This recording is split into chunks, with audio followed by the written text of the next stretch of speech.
그럴 분들이 있을지 모르긴 하겠습니다만은 저희 어머니가 너무 장모님이 너무 좀 겁박하게 돼가지고 그래서 60세 이하 남자 A형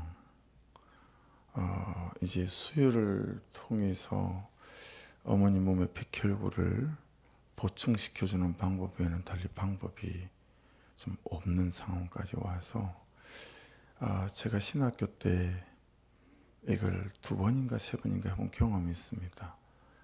성분 수혈이라고 하기도 하고 혈소판 수혈, 저는 혈소판 수혈을 한번 했었고요. 우리 어머님은 백혈구 수혈이 필요한 거라서 이는 혈소판이나 백혈구 이런 수혈은 수혈 받은 피를 쓰면 백혈구가 이미 죽어 있기 때문에 이렇게 해당 사항이 없어요. 그래서 병원을 직접 가서 거기서 바로 수혈을 한 다음에 1시간 이내에 이제 대상자 몸에 수혈을 해야 이 백혈구가 살아있는 상태로 그 몸에 투입이 되기 때문에 이제 저항력이 생기는 거죠. 제가 신학교 때는 학교니까 방송이 나와요. 어느 병원, 그래서 제가 서울 성모병원에 와서 2번인가 했던 기억이 있는데 그 병원에 급하게 AB형 찾는다고 그래서 오후 수업인가를 빼고 가서 너무 다급하다니까 했던 기억이 있는데 이게 참 부탁하기가 쉽지가 않아요. 왜냐하면 병원을 3번이나 가야 돼요.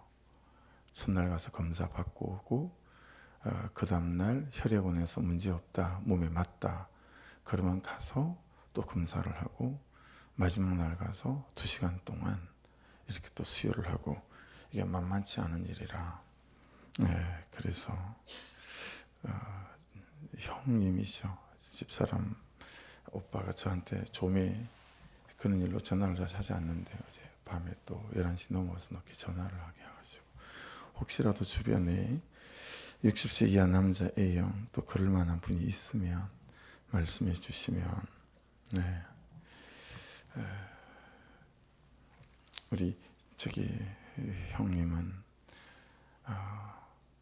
야 하루 오며 가며 또 빠지는 거며 이런 걸 보상해서라도 어떻게든 좀 해야 되지 않겠냐 막 그러셔가지고 기도해 주시기를 좀 부탁을 드립니다. 너무 다급한 상황에 몰려 있어가지고 오늘 말씀을 보시면 그 지혜하고 명철을 정리하죠. 보시면 여러분 키벌스 잠언의 핵심 구절이다라고 하는 게 나왔었죠. 근데 또 나옵니다. 자, 10절 보십시오. 그걸 먼저 보십시다. 여호와를 경외하는 것이 지혜의 근본이요 거룩하신 자를 아는 것이 명철이니라.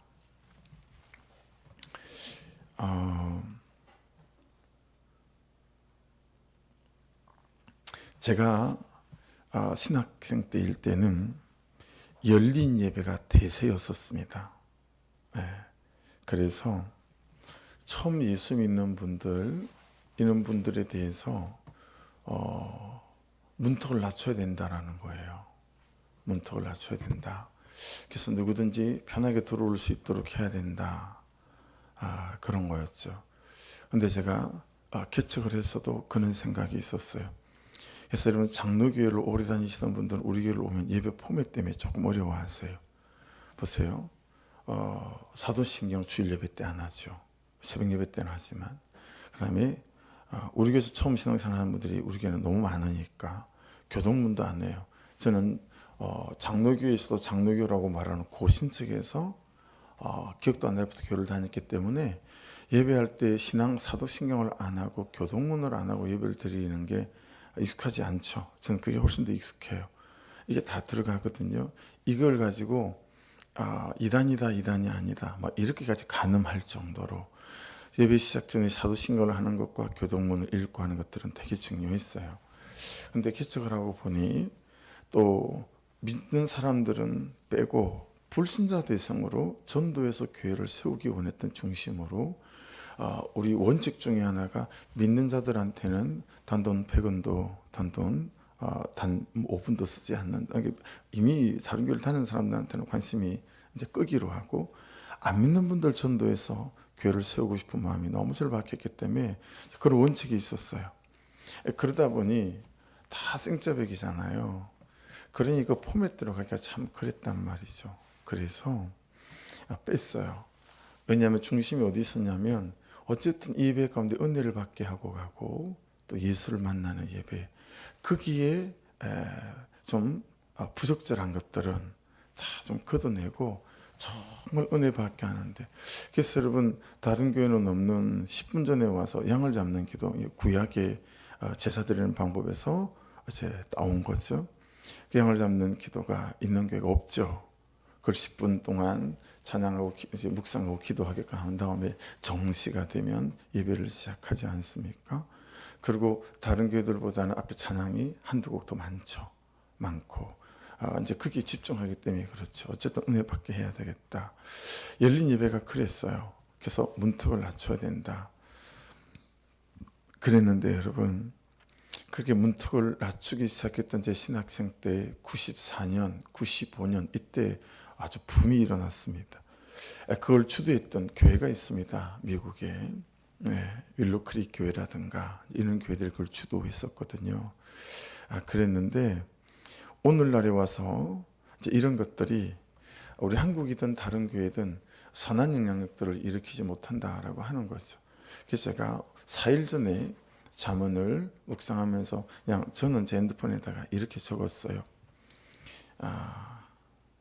교회 문턱은 낮추되 복음의 문턱은 올려야 한다.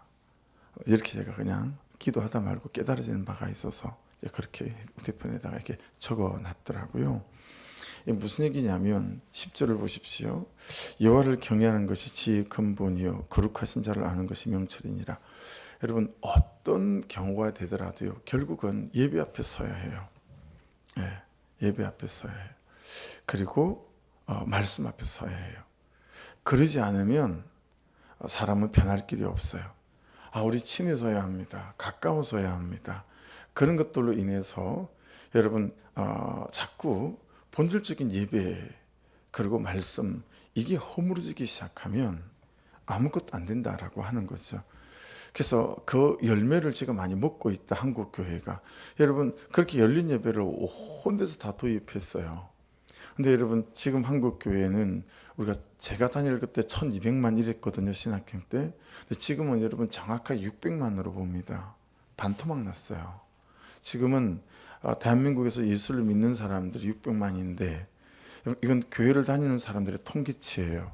정말 인격적으로 예수를 만난 사람은 600만에서 얼마나 될까요? 자신이 없잖아요 우리가. 자신이 없어요. 그러니까 결국은 예배에 서는 게 사는 길이에요. 아멘 하십시다. 말씀 앞에 서는 게 사실 그게 사는 길이에요. 말씀이 사람을 바꾸고 고치는 거지. 여러분 우리가 그 사람하고 친해진다고 그 사람이 고쳐집니까? 그럴 일 없거든요. 그렇죠? 관계를 만들고 친해져도요 이게 어려워요. 그냥 목장 안에 들어와서 다른 사람의 죄의 나눔을 듣고 그 사람의 은혜의 나눔을 듣고 그렇죠? 엎어지고 자빠지는 얘기를 듣고 이러면서 말씀 앞에 서갈 때 이게 이제 사람이 세워지고 변화되는 거죠. 그러니까 여러분 어떤 일이 있더라도 있잖아요. 우리가 기다리며 기도하지만 예배 안으로 들어올 수 있도록 하는 일에 온 중심이 있어야 합니다. 어쨌든 말씀을 듣고 말씀 앞에 설 수 있도록 하는 일에 정말 온 초점이 있어야 합니다. 그러니까 여러분 잘 부흥했다 이런 교회 가면 눈이 목사님들이 동그래서 쳐다보는 거죠. 뭐 때문에 이렇게 되어졌나 쳐다보는 거예요. 근데 저 같은 경우에는 경험이 있으니까 빙산의 일가 드러나는 거 그거 보는데 별로 관심이 없어요. 그 가라앉아 있는 게 훨씬 중요하거든요. 그거 쳐다보느라고 애를 쓰는 거예요. 근데 여러분 우리가 우리들 교회 이런 강사 저런 강사 다른 교회도 마찬가지예요. 와서 들어보게 되면 여러분 결국 하는 마지막 열쇠가 뭐죠? 예배 앞에 앉혀야 합니다. 말씀이 들리는 자리에 앉혀야 됩니다. 그거 외에는 없잖아요. 그래서 여러분 기도하시되 기도하시는 그 은혜로 삶 속에서 남편과 자녀들과 친구들과 가족들 여러분 받아내는 삶으로 잘 섬겨가면서 여러분 예배에 앉게 하고 말씀 앞에 서게 하는 일에 우리의 결론적 중심이 있어야 될 줄로 믿습니다. 그래야 사람들이 변할 거니까요. 그러니까 여호와를 경외하는 것이 지혜의 근본이요 거룩하신 자를 아는 것이 명철이다. 결국은 하나님을 만나고 하나님을 알고 이거 없이는 이게 지혜라는 거죠. 호크마, 그죠? 이 세 가지를 가져오는 거. 그리고 명철이 또 나오잖아요. 네, 오늘 정리하는 거니까. 그래서 명철도 마찬가지입니다. 그래서 여러분 이 지혜라고 하는 것이 우리가 삶을 살아가는 데 있어서 분별할 줄 알고 구별하는 게 너무 중요하잖아요. 이 판단력. 그리고 굳셈 흔들리지 않게 만들고 그죠. 그리고 정말 비범한 순종을 가져오는 이 지혜. 예. 그리고 명철은 이 뭐였습니까? 비나라고 하는 것은 자기를 볼 줄 아는 거잖아요.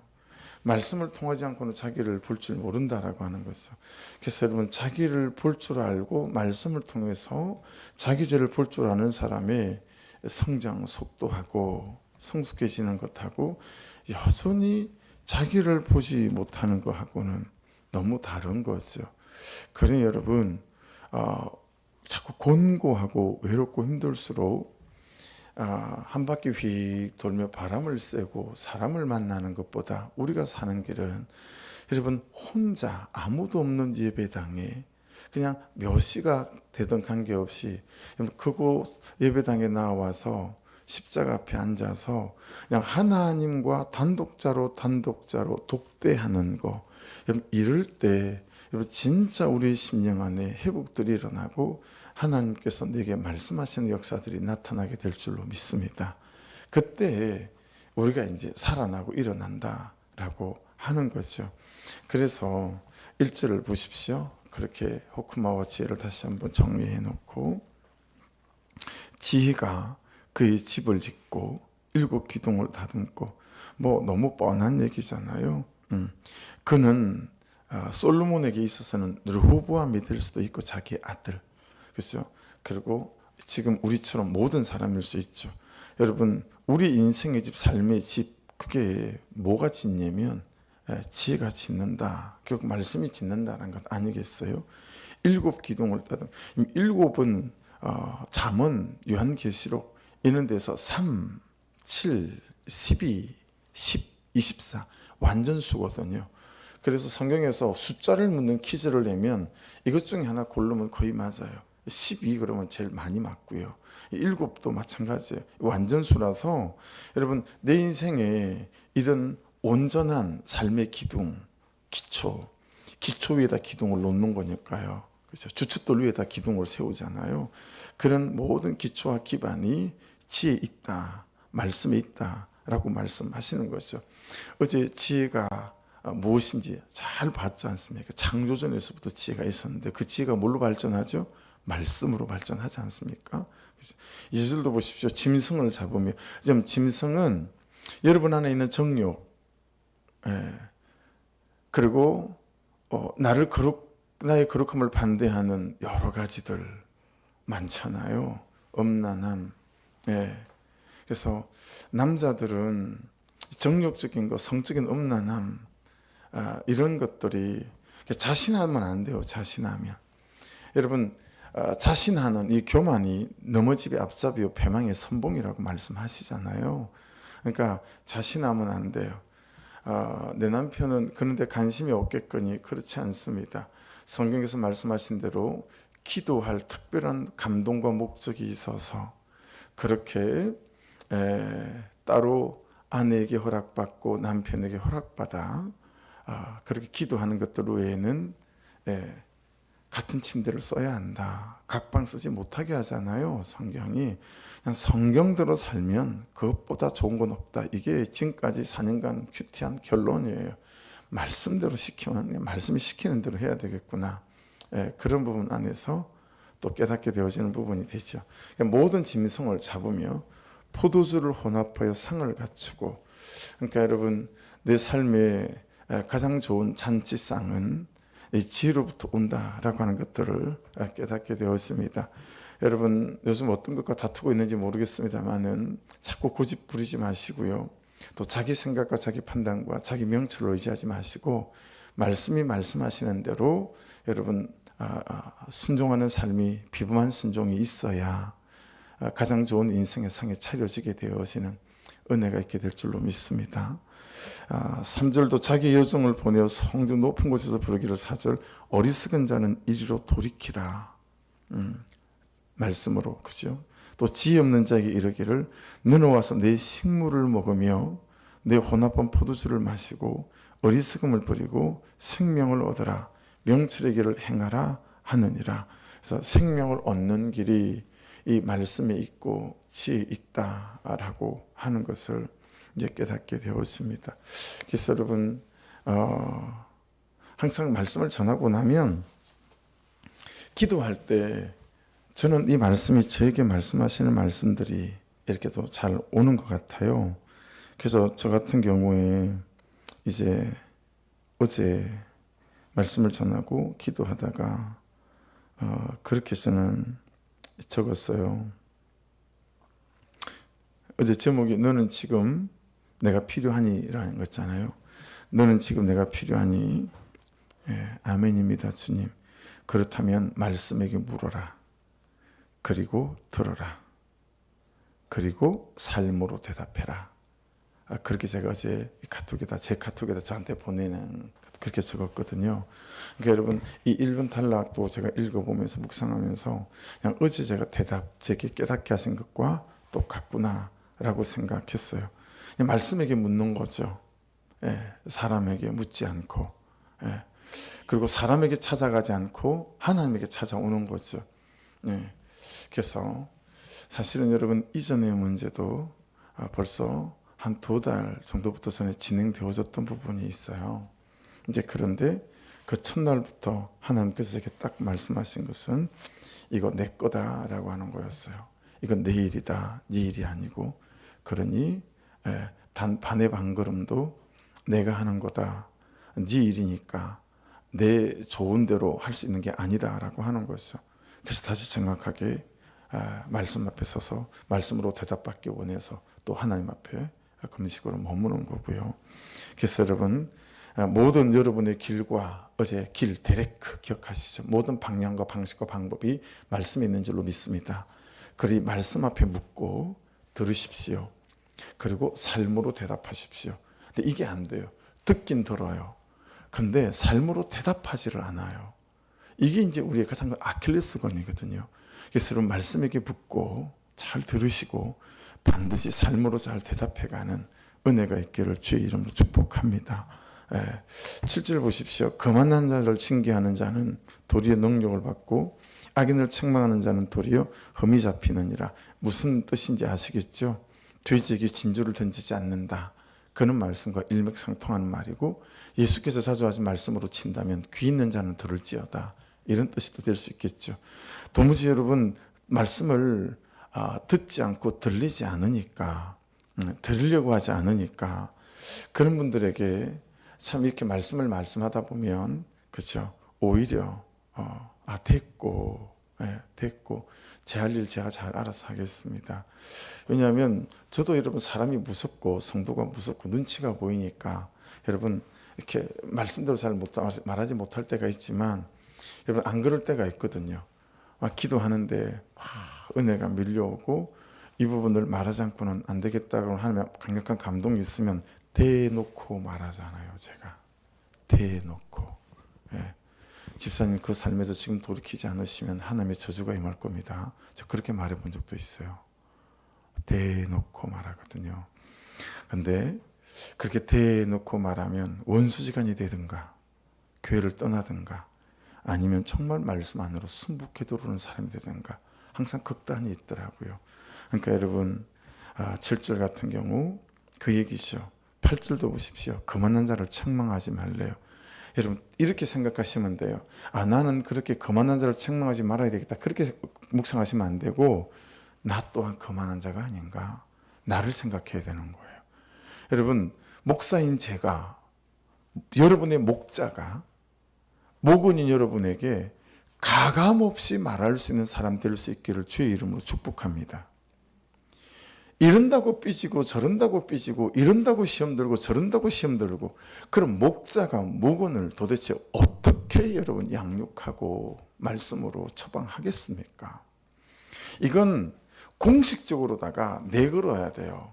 여러분의 집에 문패에다가 내걸어야 된다 이 말이에요. 저는 말씀을 가지고 하는 책망은 어떤 말이라도 항상 듣겠습니다. 할렐루야. 이렇게 내걸어야 돼요. 내 그는 성도가 돼야 돼요. 내 그는 그리스도인이 돼야 돼요. 언제까지 자기 기분을 맞추고 언제까지 내 기분을 맞춰서 여러분 목사님이 또는 말씀이 눈치 보면서 이런 일이 있으면 여러분 되겠느냐 이 말이죠. 그러니까 여러분 여기서 거만한 자를 책망하지 말며 이 말은 내가 거만한 자가 아닌가, 그래서 책망할 수 없는 자가 아닌가, 너무 해주고 싶은 말이 있는데 여러분 그 말을 못하는 사람이 저일 수 있잖아요. 그래서 여러분 이제 교육자 회의 같은 거 하면 제가 제일 이제 힘들고 어려울 때가 뭐 말을 하려고 그러다가 제 아내가 삐죽삐죽 하는 거죠. 또 전 사람이 삐죽삐죽 내 눈치를 보는 거죠. 왜냐하면 저 인간이 이 말을 하면 가만 안 있을 텐데 싶은 거 아니겠어요. 그러니까 여러분 제가 이 말씀에서 거만한 자에 해당된다 안 된다? 된다라는 거죠. 편하게 옳은 것을 옳다고 말할 수 없는 목사, 이거 문제 있잖아요. 그렇죠?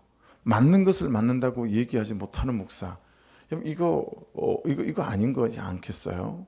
그럼 이 교육자 회의든 이 교회가 굴러가는 방향이 맞겠냐 이 말이에요. 말씀에 비추어서 가감없이 제한 없이 목사님 이건 옳은 것 같아요 이렇게 하는 게, 목사님 지금 그거 조금 좀 한 번 더 묵상하시고 말씀 앞에 머물러야 되지 않으실까요? 뭐 이래야 여러분 이게 맞는 거 아니겠어요? 제가 제 스스로에게, 그죠? 그러니까 여러분도 그래야 되는데 자기는 듣지 않으려고 하면서 또 이런 사람일수록 엄청 따져요. 그죠? 여러분은 얼굴빛이 나는 안 그런데 이런 빛이어가지고 다 거만한 자들이 앉아 있어가지고 거만한 자가 서 있고 큰일이에요. 거만한 자를 책망하지 말라. 여러분 책망 좀 하게 해주십시오. 그가 너를 미워할까 두려우니라. 이 사람한테 미움받는 게 너무 두렵잖아요. 여러분 목사가 여러분한테 미움받는 게 얼마나 두려운지 아세요? 그렇잖아요. 이렇게 헌신하고 충성하고 하는 게 여러분 이렇게 월급을 드리면서 주일날 우리 식사 준비합시다, 뭐 청소합시다 이러는 게 아니잖아요. 여러분이 하나님을 사랑해서 하는 것들이 아니겠어요? 그런데 그런 데다가 제가 이런저런 책망을 하게 되면 이제 미워지는 관계가 되면 참 어렵잖아요. 여러분들도 이게 참 두려우시죠? 지혜 있는 자를 책망하라, 그가 너를 사랑하리라. 우리는 미움받는 건 싫고 너무 사랑받는 건 원하니까 싫은 소리 안 하려고 하고 말씀에서 그냥 꾹꾹 삼키고, 이런 부분들을 여러분 잘 살펴봐야 되겠다. 그 끝에는 뭐가 있어요? 인본주의가 있어요. 인정받고 싶어하는 인정 중독도 있어요. 그래서 인본주의, 그렇죠? 사람들한테 인정받고 사랑받고 하려는 이 중심 때문에 오히려 그 사람을 망칠 수 있다라고 하는 거. 그래서 이런 미움이 사람을 망칠 수도 있으나 사랑이 그 사람을 망치는 경우가 훨씬 더 많아요. 무슨 의미인지 아시죠? 아이들도 정말 말씀을 가지고 자상함으로 잘 가르쳐야 하는데, 그렇죠? 그게 아니고 그냥 일방적 사랑이 오히려 우리 자녀들의 인생을 망치는 경우도 많으니까요. 10절 지나가고요. 11절 나 지혜로 말미암아 내 날이 많아질 것이요 내 생명해가 내게 더하리라. 여러분 이것은 단지 장수를 말하는 것도 될 수 있으나 11절은 그게 아니고 그것뿐만 아니라 여러분 그런 때 있지 않습니까? 너무 좋다, 내가 이렇게 행복해도 되나, 그런 때 없으세요? 전 그런 때가 간혹 제법 있는 것 같아요. 그냥 말씀의 은혜 아래 거하고, 그리고 참 내가 말씀의 은혜 아래 있다 보니까 어때요? 참 불만족스러웠던 보였던 내 자녀들의 이런저런 이런 것들이 사랑으로 덮어지는 거죠. 내게 용납할 만한 은혜가 있는 거죠. 용서할 만한 은혜가 있고, 이런 날들이 길어진다라는 거예요. 할렐루야. 얼마나 좋습니까? 항상 어떻게 저렇게 사니? 쟤는 어떻게 저렇게 게으를까? 왜 열심히 안 살지?